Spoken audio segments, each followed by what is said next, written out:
The Story of a Stuffed Elephant. Chapter 10. A Voyage Home. Down pelted more and more rain, harder and harder, until the backyard where Archie had been playing with the stuffed elephant was almost a little lake of water. The puddle rose higher and higher around the stuffed elephant as he lay on his side, unable to move because he was so soaked with water, like a sponge. Inside the house where Archie lived there was trouble, because the little boy was hurt worse in his fall than was at first supposed. They had to send for the doctor, and of course no one thought of the poor elephant. "I am glad I'm not out in this rain with my doll," said Elsie, as she sat at the window after the doctor had gone. "Yes, it is a regular flood," said Mother, sadly thinking of her little boy. And still no one thought of the elephant out in all the storm. If Elsie remembered anything at all, she probably thought that Archie had brought his elephant into the house. As for Archie, the doctor had given him something to make him sleep, and the little boy was too ill even to dream of his Christmas toy. As for the elephant, well, he was in a sad state. The wet cotton stuffing inside him was cold and clammy. His trunk was like a wet piece of paper, and he feared his wooden tusks would come out if the glue that held them in got too much soaked. "Oh dear, what am I to do?" thought the poor toy. Now it happened that Jeff, the coloured boy who had once taken the china cat from Mr. Mugg's store after a fire, lived not far from Archie's home. Jeff and his folks had moved to the country from the city, and about this time Jeff's mother sent him to the store. "Has I done got to go in all this rain?" asked the little coloured boy. "You sure has, honey," replied his mother. "You isn't salt nor sugar, and you won't melt. Put on your old coat and go to the store." So Jeff went. He took a short cut, which led across the Dunn's backyard, and Jeff passed the place where the poor elephant lay in a puddle of water. "Oh, golly!" cried Jeff, his white teeth glistening against his funny black face as he laughed. "I done gone and found another play toy. Only this one I done found in the rain. But the other one was in the fire. I knows what I's gwine to do.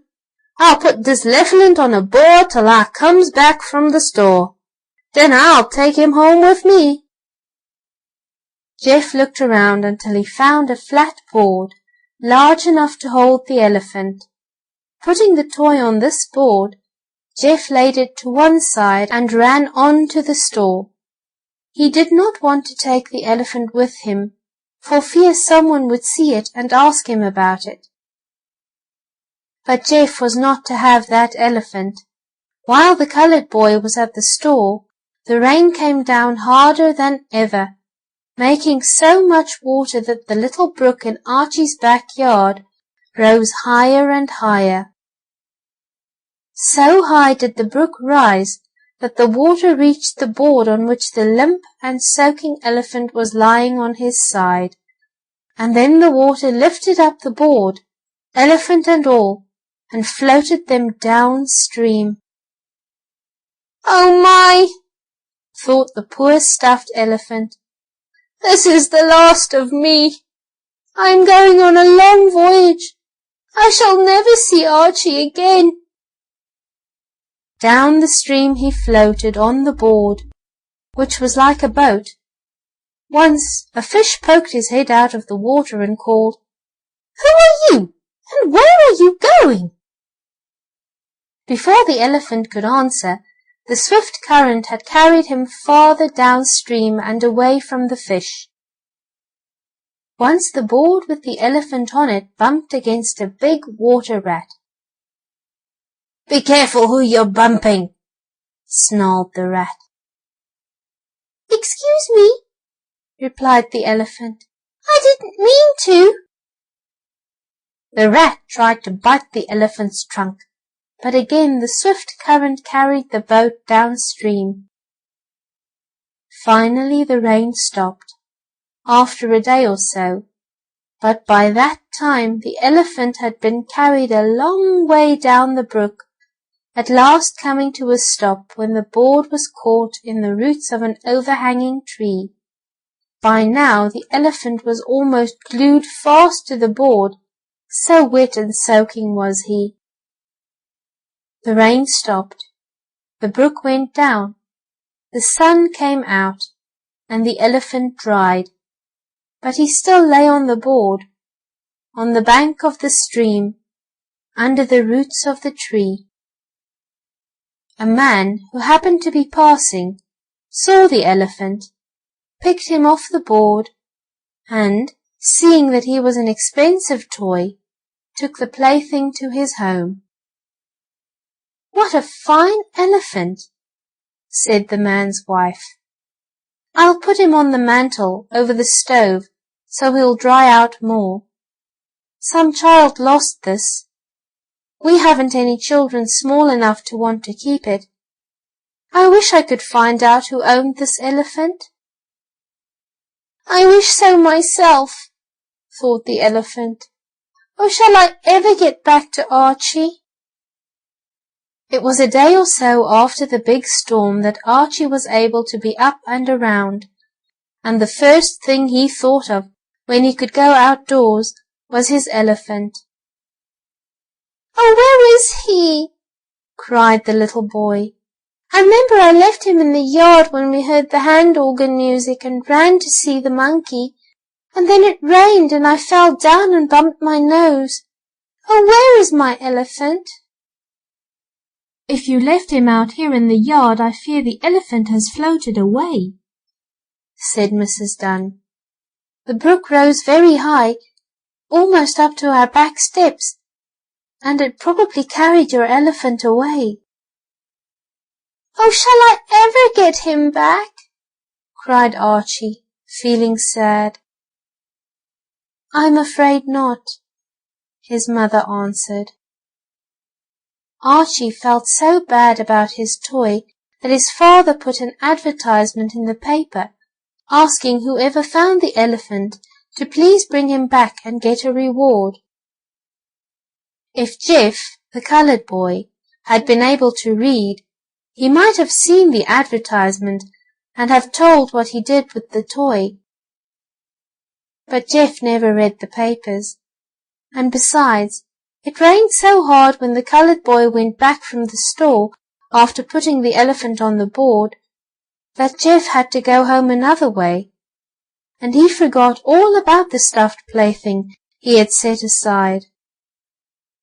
But the man who had taken the elephant home read the paper, and he saw the advertisement Mr. Dunn put in. "There," called the man to his wife. "Now I know where that elephant belongs. I'll take him back to the little boy." "Well, he's good and dry," said his wife. "I mean the elephant is good and dry.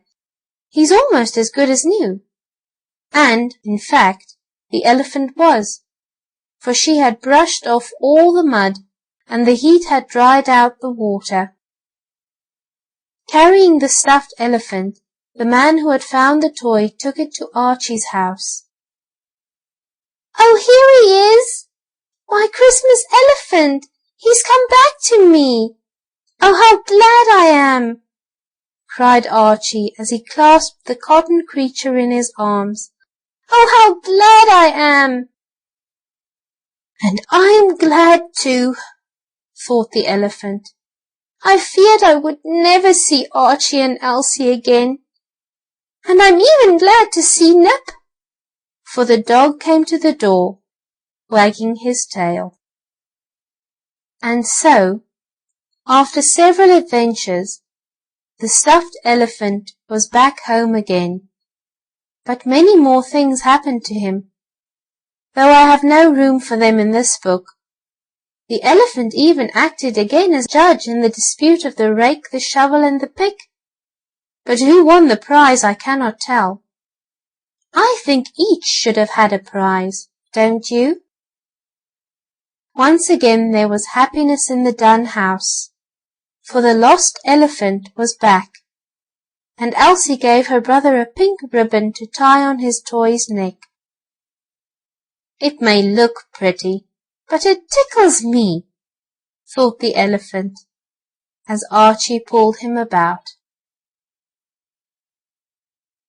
The end. End of chapter 10. End of The Story of a Stuffed Elephant by Laura Lee Hope.